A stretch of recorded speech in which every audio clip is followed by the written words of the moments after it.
என்னடா இது இவங்க இந்த சின்ன சின்ன பிரச்சனைக்கெல்லாம் இப்படி அளப்பையை கூட்டுறாங்கன்னு பார்த்தேன். ஆனால் அவங்க பந்தாள பிறையில் காமெடி பேர் சருவ கோட்டை இருக்கு. வாங்க படத்தை பார்த்த வீனஸ் வாசிகளின் அனுபவத்தை கேட்போம். என்னண்ணா படம் வேற மாதிரி இருக்கிறேண்ணா, இது கதையாக்குது இது.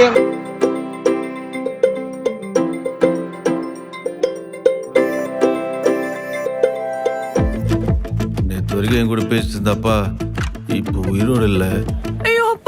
உங்க அப்பா இல்ல, எங்க அப்பா. What's flabbergastingly exotic beauty of Movie Galaxy's first adult comedy film is that it's also a teen family entertainer. முதல் நாள் வீனஸ் கிரகத்தில் வசூல் மட்டுமே 100 கோடி ஹிட்காயின் வர வாய்ப்பு இருக்கான். ஆமாங்க. அதில் இன்னொரு விஷயம் நான் கேள்விப்பட்டேன். என்னதான் அடல் காமெடினாலும் 18 வயசுக்கு மேலே உள்ளவங்க குடும்பத்தோட ரசிக்கிற மாதிரி இருக்கா. ஆமாங்க 100 வாட்டி பார்க்கலாம் ப்ரோ, படம் மச்சா ப்ரோ. வேற என்ன ப்ரோ சொல்லணும். இந்த படம் பூமியிலையும் ரிலீஸ் ஆகுது. மறக்காமல் நம்ம பிடி ஹாலிடேஸில் பூமிக்கு ஒரு டிக்கெட்டை புக் பண்ணி இந்த படத்தை பார்த்துருங்க.